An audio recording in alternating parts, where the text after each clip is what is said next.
escribe una columna interesantísima hoy que se llama CISEN, los límites de la apertura.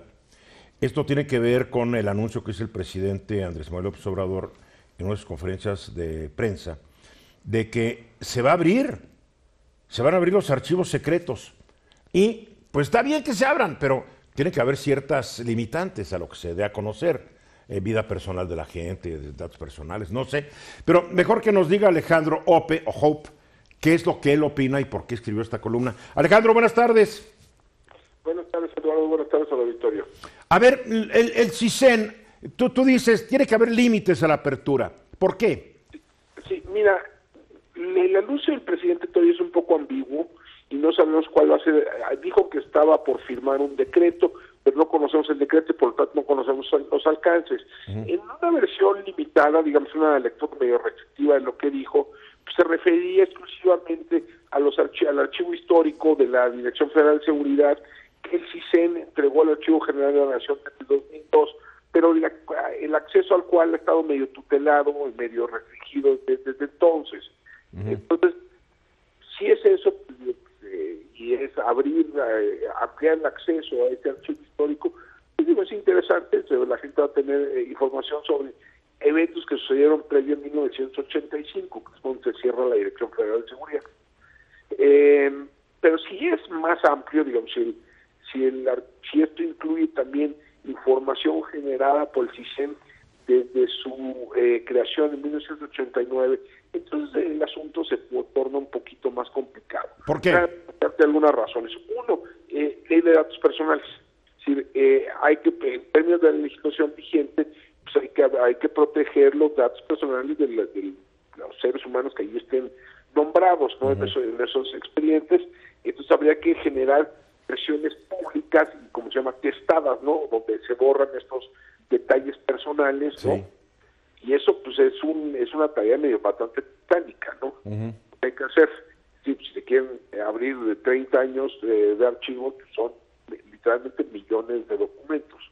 Segundo punto, es decir, hay información, el CISEN tiene información que ha sido compartida por servicios homólogos extranjeros. Y por regla no escrita, pero generalmente respetada, no se pueden abrir esa información. Si se hiciera, pues entonces nadie compartiría información con lo que ahora ya no se llama CISEN, sino que no se CNI. O sea, se volvería un paria internacional. Entonces eso le cerraría la fuente de mucha información útil. O sea, a ver, se me ocurriría de que se dé a conocer información y por ahí se colara el nombre de quienes fueron agentes o espías de una potencia extranjera y se violara eso, lo que tú dices, ese compromiso informal de que se tiene que garantizar la discreción, se tienen que esconder ciertos datos. ¿Ese sería un caso? Ese sería un caso, por ejemplo. Entonces, digamos, alguna minuta de una reunión con gente de la CIA o de algún servicio, eso, si se diera a conocer, sería muy delicado, ¿no? Tercero, hay información que incluso testada, incluso, digamos, editada, pudiera dar datos que permitieran la identificación de informantes, ¿no? Y hay un compromiso, cuando se recluta un informante en el mundo de inteligencia, hay un compromiso explícito de no revelar la identidad, ¿no? O al menos durante un plazo determinado, ¿no? Y yo creo que hay un imperativo moral de honrar ese compromiso y además una necesidad estratégica, porque si alguien que te quiera dar información está dispuesto a, tiene que haber, si no está seguro de que vas a mantener la confidencialidad de su identidad, pues no te la va a dar, ¿no? Correcto. Entonces también ahí hay una tercera razón. Cuarto, también pudieras dar información, o sea, de nuevo, si no se hace de manera cuidadosa, información sobre personal del Centro Nacional de Inteligencia que hoy labora o que laboró en el pasado en el CISEN, y eso también pudiera poner en riesgo a mucha gente que dedica mucho en servicio al Estado mexicano, ¿no? Eso también habría que cuidarlo. A ver, una pregunta, ¿existen los protocolos que guíen a quienes van a decidir qué dar a conocer o no existen protocolos? Sí, bueno, porque me imagino que tiene que existir toda una metodología. La Ley de Seguridad Nacional En la ley de seguridad se establecen algunos criterios, en la ley de transparencia y acceso a la información pública gubernamental. El INAI ha hecho varios pronunciamientos sobre esto, ¿no? Por ejemplo, obligaron al CISEN hace relativamente poco a abrir 3.500 documentos, por ejemplo, sobre algunos casos específicos, testando, eso sí, los datos personales. Uh-huh. Entonces, sí hay una serie de lineamientos, ¿no?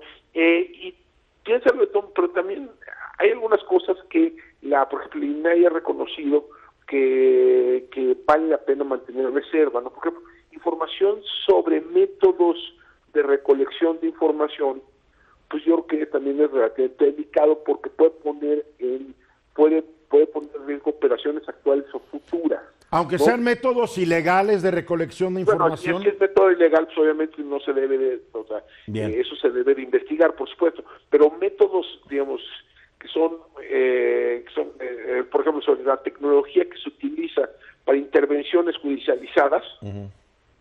Pues eso, pues estás anunciando la vacuna para tu herramienta, ¿no? Uh-huh. Entonces, digamos, son cosas que hay que tener cierto cuidado. Esto nada de lo anterior es una objeción insalvable para una política de transparencia, incluso una política amplia. Ya ha habido en el pasado, ¿no? Por lo menos cuando yo estuve en la época de Felipe Calderón, se desclasificaron muchos documentos. Sí. Luego los quitaron de la página por razones que desconozco ya en la administración de Peña Nieto, pero ahí estaban. Esa política de desclasificación de documentos pues puede retomarse, puede profundizarse, incluso no necesita un decreto, o sea, está en las facultades del director, ¿no? Desclasificar algunos documentos. Entonces eso se podría hacer, se podrían precisar los lineamientos para la desclasificación gradual de información de inteligencia, sí. Los criterios de lo que se debe mantener reservado y que no. O sea, yo creo que esto sí debe haber una política de transparencia, pero no, cuidando la vida de las personas y el interés nacional, ¿no? Bien, por último, en caso de que se decida esta apertura, ¿existe el personal capacitado para poder estar viendo documento y saber interpretar qué es lo que se puede dar a conocer y no? Pues ojalá sí lo hayas, pero sí es una tarea muy importante. Dependiendo, vamos a esperar el decreto para ver cuál es el alcance. Uh-huh. Pero si es un decreto amplio, pues sí se va a requerir mucho personal y mucho personal calificado. Muy bien, pues Alejandro, gracias por platicar sobre este tema que es bien importante. La transparencia siempre es importantísima en un sistema y que no haya tanta secrecía, pero como tú lo dices, hay cosas que se tienen que guardar. Así es. Alejandro, gracias. Muchas gracias, Victoria. Gracias, Alejandro Ope. Gran comentario, Analista de seguridad. Sí, es que este país siempre ha sido el país donde todo es secreto. Uh-huh. Ok, bien, hay que transparentar y hay que abrir, pero ¿cuál es el límite, no? Claro. Sobre todo porque los temas de inteligencia son neurálgicos para cualquier estado. Todo estado debe tener un nivel de información negra, gris y blanca. Siempre tienes que tener esta distinción y esto debe estar muy bien estipulado dentro de los propios protocolos del CISEN, pero el CISEN ya está prácticamente extinto. Porque la cosa es que él habló de leyes y leyes. Sí, no, pero son protocolos tiene internos. Que haber protocolos muy definitivos. Y los deben existir, pero ojalá. Como el CISEN no sabemos dónde va a quedar, pues bueno, ahí es donde está el problema.